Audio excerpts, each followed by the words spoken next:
Hi കൂട്ടുകാരെ, ഇന്നത്തെ video ഒരു കഥയുടേതാണ്. കഥ അനന്തപുരിയിലൊരു വസന്തകാലത്ത്. ഇനി നമുക്ക് കഥയിലേക്ക് പോകാം. നമ്മളുടെ കഥയിലെ കഥാനായികയുടെ പേര് നയന എന്നാണ്. നയനയ്ക്ക് അമ്മയുണ്ടായിരുന്നില്ല. നയനയുടെ അമ്മ അവളുടെ ചെറുപ്പത്തിൽ തന്നെ മരണപ്പെട്ടിരുന്നു. നയനയ്ക്ക് 1 വയസ്സുള്ളപ്പോൾ ബ്ലഡ് ക്യാൻസർ മൂലമാണ് നയനയുടെ അമ്മ മരണപ്പെട്ടത്. പിന്നെ എല്ലാം നയനയുടെ അച്ഛനായിരുന്നു. നയനയുടെ അച്ഛൻ ഗോപിനാഥ് ഒരു വർക്ക്ഷോപ്പ് തൊഴിലാളിയായിരുന്നു. നയനയുടെ അച്ഛനും ചെറിയച്ഛനും ചെറിയമ്മയും അവരുടെ 2 ആൺമക്കളും അടങ്ങിയതായിരുന്നു നയനയുടെ കുടുംബം. എല്ലാവരും നയനയോട് നല്ല സ്നേഹത്താൽ തന്നെയാണ് പെരുമാറിയിരുന്നത്. നയനയുടെ അച്ഛൻ ജീവിച്ചത് തന്നെ നയനയ്ക്ക് വേണ്ടിയായിരുന്നു. നയനയുടെ അമ്മ മരിച്ചതിനു ശേഷം മറ്റൊരു വിവാഹത്തെക്കുറിച്ച് അയാൾ ചിന്തിച്ചതുപോലുമില്ല. നയനയെ പഠിപ്പിച്ച് നയനയെ നന്നായി വളർത്തി നല്ല വിദ്യാഭ്യാസം കൊടുത്ത് നയനയ്ക്ക് ജോലിയുമായി. നയന ബാങ്കിൽ ജോലിക്ക് പോവുകയാണ്. നയനയുടെ ചെറിയച്ഛനും ചെറിയമ്മയും അനിയന്മാരുമൊക്കെ തന്നെ അവളെ വല്ലാതെ സ്നേഹിച്ചിരുന്നു. ഒരു ദുഃഖവും അവരാരും അവളെ അറിയിച്ചിരുന്നില്ല. അമ്മയില്ലാത്ത കുട്ടി ആണ് എന്നുള്ള ഒരു ധാരണ പോലും അവൾക്ക് ഉണ്ടായതുമില്ല. അതുകൊണ്ട് എല്ലാവരും നല്ല സ്നേഹത്തോടെയാണ് അവളോട് പെരുമാറിയിരുന്നത്. നയനയുടെ അച്ഛൻ ഗോപിനാഥ് ഒരു വർക്ക്ഷോപ്പ് തൊഴിലാളിയാണ്. നയനയെ നല്ലൊരു വിവാഹാലോചന വന്നാൽ നയനയുടെ വിവാഹം നല്ല രീതിയിൽ നടത്തണമെന്ന് ഗോപിനാഥ് വളരെയധികം ആഗ്രഹിച്ചിരുന്നു. ഒരു ദിവസം നയനയുടെ ബാങ്കിൽ ജോലി ചെയ്യുന്ന സഹപ്രവർത്തകനായ നന്ദകുമാർ എന്ന യുവാവുമായി പ്രണയത്തിലാണ്. അവൾ ആ വിവരം അവളുടെ അച്ഛനോട് പറഞ്ഞിരുന്നില്ല. അന്ന് ജോലിക്ക് പോകുമ്പോൾ അവൾ വിചാരിച്ചു, ഇന്ന് എന്തായാലും അച്ഛനോട് പറയണം. നന്ദകുമാറുമായി താൻ ഇഷ്ടത്തിലാണെന്നും ആ വിവാഹം നടത്തി തരണമെന്നും ഇന്ന് എന്തായാലും രാത്രിയിൽ അച്ഛനോട് പറയണമെന്ന് നയന വിചാരിച്ചു. അന്ന് ഉച്ചയ്ക്ക് ഗോപിനാഥ് വർക്ക്ഷോപ്പിൽ നിന്നും വീട്ടിലേക്ക് വരികയായിരുന്നു. അപ്പോൾ ഒരു കാർ അപകടത്തിൽ അയാൾ മരണപ്പെട്ടു. നയന വിവരമറിഞ്ഞ ആകെ തളർന്നുപോയി. അവൾക്ക് സങ്കടം സഹിക്കാനായില്ല. തനിക്ക് അമ്മയോ ഇല്ല, ഇപ്പോൾ അച്ഛനും ഇല്ലാതായി. ഇനി ഞാൻ എന്താണ് ചെയ്യേണ്ടത്? അവൾ ആകെ വിഷമത്തിലായി. അവൾക്ക് എങ്ങനെ ആശ്വസിക്കാൻ ശ്രമിച്ചാലും ഒരു സമാധാനവും കിട്ടുന്നില്ല. അവൾ അലറി വിളിച്ചു കരഞ്ഞു. ബാങ്കിലെ സഹപ്രവർത്തകരും ചെറിയമ്മയും ചെറിയച്ഛനും അയൽവാസികളുമൊക്കെ അവളെ ആശ്വസിപ്പിക്കാൻ ശ്രമിക്കുന്നുണ്ടായിരുന്നു. പക്ഷെ അവൾക്ക് എങ്ങനെ നോക്കിയാലും ഒരു സമാധാനവും കിട്ടുന്നില്ല. ചെറിയമ്മയും ചെറിയച്ഛനും അനിയന്മാരും ഒക്കെ ഷോക്കിലായിരുന്നു. അവരും വല്ലാതെ വിഷമത്തിലായി. ദിവസങ്ങൾ കടന്നുപോയി. നയന പഴയതുപോലെ ജോലിക്ക് പോയി തുടങ്ങി. നയന ജോലിക്ക് ചെന്നാൽ നന്ദകുമാറുമായി കാണുകയും സംസാരിക്കുകയും ചെയ്യുമ്പോൾ അവൾ എല്ലാ ദുഃഖങ്ങളും മറക്കാൻ ശ്രമിച്ചു. സഹപ്രവർത്തകരുമായി ഇടപഴകുമ്പോഴുമൊക്കെ അവൾക്ക് കുറച്ച് മനസ്സിനൊരു സമാധാനവും കിട്ടിയിരുന്നു. അങ്ങനെ കാലങ്ങൾ കടന്നുപോയിക്കൊണ്ടേയിരുന്നു. നയനയുടെ അച്ഛൻ മരിച്ചിട്ട് 1 വർഷം കഴിഞ്ഞു. ഒരു ദിവസം നന്ദകുമാർ നയനയോട് പറഞ്ഞു, നയനെ, നീ നിന്റെ ചെറിയച്ഛനോട് നമ്മൾ തമ്മിലുള്ള ഇഷ്ടത്തെക്കുറിച്ച് പറയൂ. നമുക്ക് വിവാഹം കഴിക്കാം. നല്ല രീതിയിൽ നമ്മളുടെ വിവാഹം നടത്തി തരുമെങ്കിൽ അങ്ങനെയാവട്ടെ എന്ന്. അപ്പോൾ നയന പറഞ്ഞു, ഞാൻ പറയില്ല നന്ദകുമാർ. ചെറിയച്ഛൻ്റെ പെരുമാറ്റത്തിന് ഇപ്പോൾ കുറച്ചൊക്കെ മാറ്റം വന്നിട്ടുണ്ട്. ഞാൻ മാസം ശമ്പളം കിട്ടിയാൽ അച്ഛൻ്റെ കയ്യിലാണ് പൈസ ആദ്യം കൊടുത്തിരുന്നത്. ഈ അച്ഛൻ ഇല്ലാതായപ്പോൾ പിന്നെ ഞാൻ ചെറിയച്ഛൻ്റെ കയ്യിലാണ് കൊടുത്തുകൊണ്ടിരിക്കുന്നത്. ഞാൻ എനിക്ക് വേണ്ട എൻ്റെ അത്യാവശ്യത്തിനുള്ള കുറച്ച് പൈസ മാറ്റിവെച്ച് ബാക്കി പൈസ ചെറിയച്ഛനെ ഏൽപ്പിക്കുകയാണ് ചെയ്യുന്നത്. ഇപ്പോൾ ചെറിയച്ഛൻ ഇടയ്ക്കൊക്കെ എന്നോട് ചോദിക്കും, എന്തിനാണ് കുറച്ച് പൈസ മാറ്റി വയ്ക്കുന്നത് എന്ന്. അച്ഛൻ അങ്ങനെയൊന്നും എന്നോട് ചോദിച്ചിരുന്നില്ല. ചെറിയച്ഛൻ്റെ സ്വഭാവം ഇപ്പോൾ വളരെ മാറിയിരിക്കുന്നു. ഞാൻ ഇനി നന്ദനുമായുള്ള വിവാഹകാര്യത്തെക്കുറിച്ച് പറഞ്ഞാൽ ചെറിയച്ഛൻ ഏതു രീതിയിലാണ് പ്രതികരിക്കുക എന്ന് എനിക്കറിയില്ല. അതുകൊണ്ട് നന്ദൻ തന്നെ വീട്ടിൽ വന്ന് ചെറിയച്ഛനുമായി ആലോചിച്ചോളൂ എന്ന് പറഞ്ഞു. അപ്പോൾ നന്ദൻ പറഞ്ഞു, എന്നാൽ ഞാൻ ഞായറാഴ്ച അമ്മയെയും കൂട്ടി നിൻ്റെ വീട്ടിലേക്ക് വരാം. അങ്ങനെ ഒരു ഞായറാഴ്ച ദിവസം നന്ദൻ്റെ അമ്മയുമായി നയനയുടെ വീട്ടിലേക്ക് ചെന്നു. നയനയുടെ ചെറിയച്ഛനെ കണ്ട് സംസാരിച്ചു. അയാൾ പറഞ്ഞു, ഞാൻ നയനയുടെ ബാങ്കിൽ ജോലി ചെയ്യുകയാണ്. എനിക്ക് നയനയെ ഇഷ്ടമാണ്. നയനയെ വിവാഹം കഴിക്കാൻ എനിക്ക് താല്പര്യമുണ്ട്. ഇത് എൻ്റെ അമ്മയാണ്. ഞങ്ങൾ നയനയുമായുള്ള വിവാഹാലോചനയ്ക്ക് വേണ്ടി വന്നതാണ് എന്ന് നന്ദകുമാർ നയനയുടെ ചെറിയച്ഛനോട് പറഞ്ഞു. പക്ഷേ നയനയുടെ ചെറിയച്ഛന് ഈ വിവാഹത്തിനോട് താല്പര്യമുണ്ടായിരുന്നില്ല. അയാൾ പറഞ്ഞു, നയനയുടെ അച്ഛൻ മരിച്ചിട്ടിപ്പോൾ 1 വർഷമല്ലേ ആയിട്ടുള്ളൂ. അവളെ ഇപ്പോൾ തന്നെ ഒന്നും വിവാഹം കഴിച്ചു കൊടുക്കുന്നില്ല. കുറച്ചും കൂടി കഴിയട്ടെ. പിന്നെ എനിക്ക് പ്രണയ വിവാഹത്തിനോട് താല്പര്യമൊന്നുമില്ല.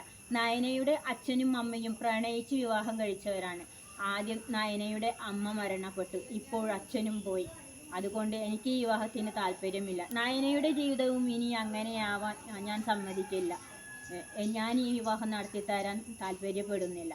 ഇത് കേട്ടപ്പോൾ നന്ദകുമാറും അമ്മയും അവിടെ നിന്നും യാത്ര പറഞ്ഞിറങ്ങി. പിന്നെ പിറ്റേ ദിവസം ബാങ്കിൽ ചെന്നപ്പോൾ നന്ദകുമാർ നയനയോട് പറഞ്ഞു, നയനെ, നിൻ്റെ ചെറിയച്ഛൻ സമ്മതിച്ചിട്ട് നമ്മളുടെ വിവാഹം നടക്കില്ല. എൻ്റെ അമ്മയ്ക്ക് നിന്നെ വിവാഹം കഴിക്കുന്നതിൽ യാതൊരു താല്പര്യക്കുറവുമില്ല. എൻ്റെ അമ്മയ്ക്ക് നിന്നെ ഇഷ്ടമായി. നിന്നെ എങ്ങനെ വേണമെങ്കിലും അമ്മ നോക്കിക്കൊള്ളും. നിനക്ക് താല്പര്യമുണ്ടെങ്കിൽ നമുക്ക് രജിസ്റ്റർ വിവാഹം ചെയ്യാം. അപ്പോൾ നയന പറഞ്ഞു, സോറി നന്ദ, ഞാൻ രജിസ്റ്റർ വിവാഹം ചെയ്യാൻ ഇഷ്ടപ്പെടുന്നില്ല.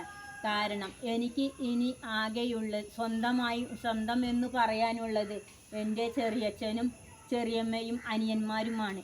അവരെ ഉപേക്ഷിച്ച് എനിക്ക് നന്ദൻ്റെ കൂടെ ഒരു ജീവിതത്തിന് ഞാൻ തയ്യാറല്ല. എനിക്ക് അവരെ ഉപേക്ഷിക്കാൻ വയ്യ. നന്ദൻ എന്നെ മറന്നേക്കും. നന്ദൻ വേറെ വിവാഹം കഴിച്ച് സുഖമായി കഴിഞ്ഞുകൊള്ളും. നന്ദൻ എന്നോട് ക്ഷമിക്കണം. പിന്നെ നന്ദനും നയനയും തമ്മിൽ വളരെ താല്പര്യമില്ലാത്ത രീതിയിലാണ് കഴിഞ്ഞിരുന്നത്. അവർ തമ്മിൽ പിന്നെ അധികം സംസാരിക്കാറില്ല. നന്ദൻ കുറച്ച് ദിവസം കഴിഞ്ഞപ്പോൾ അവിടെ നിന്നും ജോലി ഉപേക്ഷിച്ച് അവിടെ നിന്നും അയാൾ വേറെ നാട്ടിലേക്ക് പോയി. അങ്ങനെ കാലങ്ങൾ പിന്നെയും കഴിഞ്ഞുകൊണ്ടേയിരുന്നു. ഒരു ദിവസം നയന ജോലി കഴിഞ്ഞ് വീട്ടിലെത്തിയപ്പോൾ പൂമുഖത്ത് ഒരാൾ ഇരിക്കുന്നുണ്ടായിരുന്നു, ഒരു അപരിചിതൻ. അവൾ വേഗം അകത്തേക്ക് കയറിപ്പോയി. അപ്പോൾ നയനയെ കണ്ടപ്പോൾ നയനയുടെ ചെറിയച്ഛൻ പറഞ്ഞു, നയനെ, നിന്നെ പെണ്ണ് കാണാൻ വന്നിരിക്കുകയാണ് വന്നിട്ട് കുറേ നേരമായി. നീ ഒന്ന് വേഗം ഡ്രസ്സ് ചേഞ്ച് ചെയ്തു വരൂ. അയാൾക്ക് പോവാൻ തിടുക്കമുണ്ട്. അയാളുടെ പേര് ജയശങ്കർ എന്നാണ്. നല്ല വിവാഹാലോചനയാണ് അയാൾക്ക്. അയാൾക്ക് അച്ഛനും അമ്മയും ഇല്ല. നല്ലൊരു കാര്യമാണ്. ഒരു ജ്വല്ലറി ഉടമയാണ് എന്നൊക്കെ നയനയുടെ ചെറിയച്ഛൻ നയനയോട് പറഞ്ഞു. നയന എതിർപ്പൊന്നും പറഞ്ഞില്ല. അവൾ വേഗം ഡ്രസ്സ്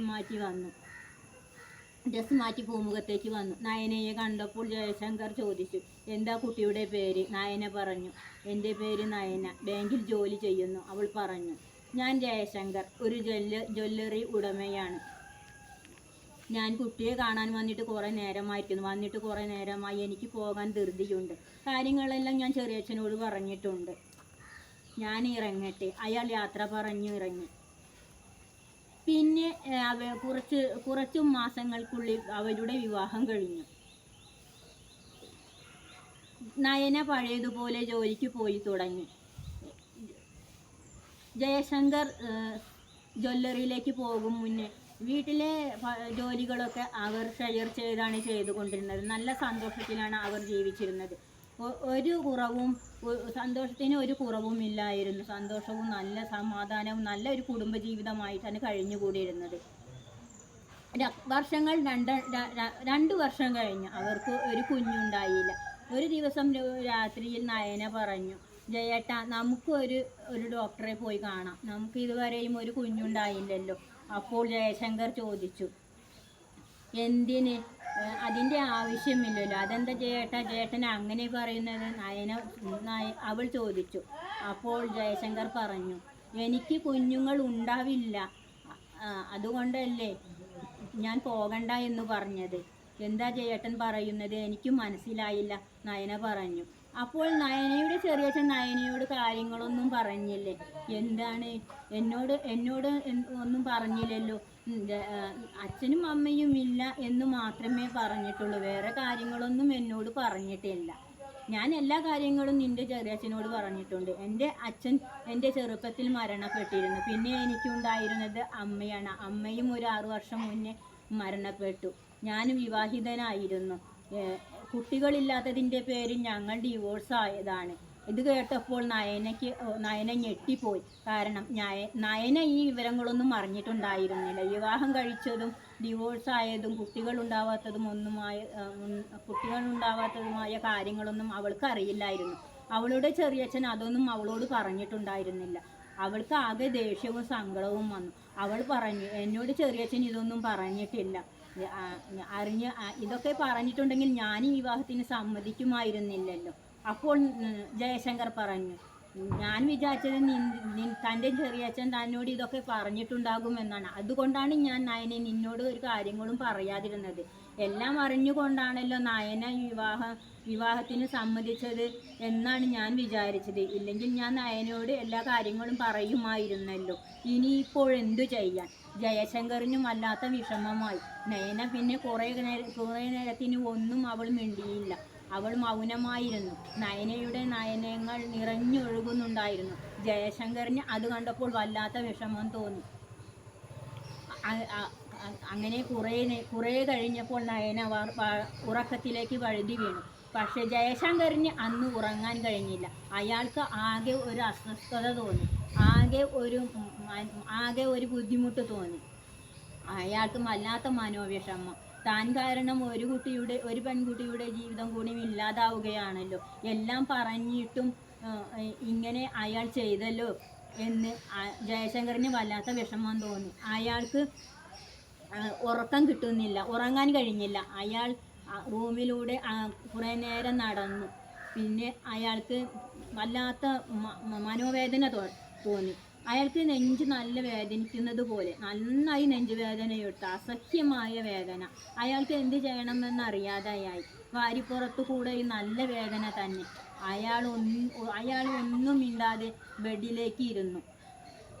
നേരം വെളുത്ത് നയന എണീറ്റു പോയി പതിവ് പോലെ കാപ്പിയുമായി വന്നു ജയശങ്കറിനെ വിളിച്ചു. പക്ഷെ ജയശങ്കർ വിളി കേൾക്കുന്നില്ല. അവൾ പിന്നെയും വിളിച്ചു, ജയേട്ടാ നീക്കൂ, കാപ്പി കുടിക്കൂ. പക്ഷെ ജയശങ്കർ ഒന്ന് മൂളുക പോലും ചെയ്യുന്നില്ല. അപ്പോൾ നയന ജയശങ്കറിനെ കുലുക്കി വിളിച്ചു. ജയശങ്കറിൽ നിന്നും ഒരു പ്രതികരണവും ഉണ്ടായില്ല. ജയശങ്കറിനെ തൊട്ടു നോക്കിയപ്പോൾ അവൾക്ക് ആകെ പേടിയായി. അവൾ അലറി വിളിച്ചു കരഞ്ഞു. അവളുടെ കരച്ചിൽ കേട്ട് അയൽവാസികൾ ഓടി വന്നു. അയാളെ വേഗം ഒരു കാറിൽ കയറ്റി ആശുപത്രിയിലേക്ക് കൊണ്ടുപോയി. ആശുപത്രിയിലെത്തി ഡോക്ടർ നോക്കിയിട്ട് പറഞ്ഞു, ജയശങ്കർ മരിച്ചു കഴിഞ്ഞിരിക്കുന്നു. മരിച്ചിട്ട് മണിക്കൂറുകളായിരിക്കുന്നു.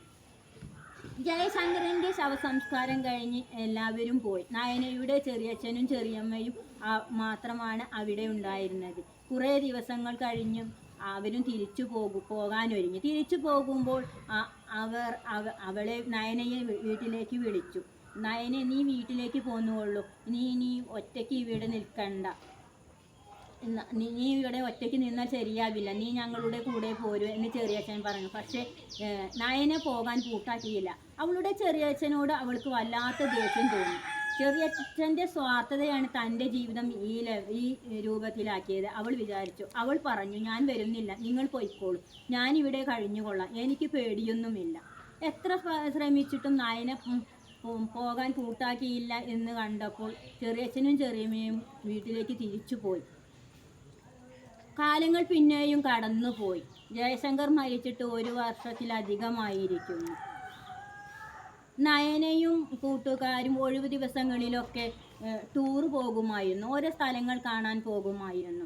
അങ്ങനെ അവർ ഒരു ഞായറാഴ്ച പോയത് അനന്തപുരിയിലേക്കാണ്.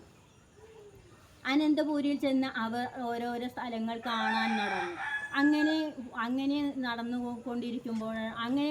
നടക്കുമ്പോഴാണ് അവർ ദൂരെ ഒരാൾ അവൾ ഒരു ദൂരെ ഒരാൾ നിൽക്കുന്നത് കണ്ട് അവൾക്ക് സംശയം തോന്നി. ഇത് നന്ദകുമാറല്ലേ? അവൾ സംശയിച്ചു.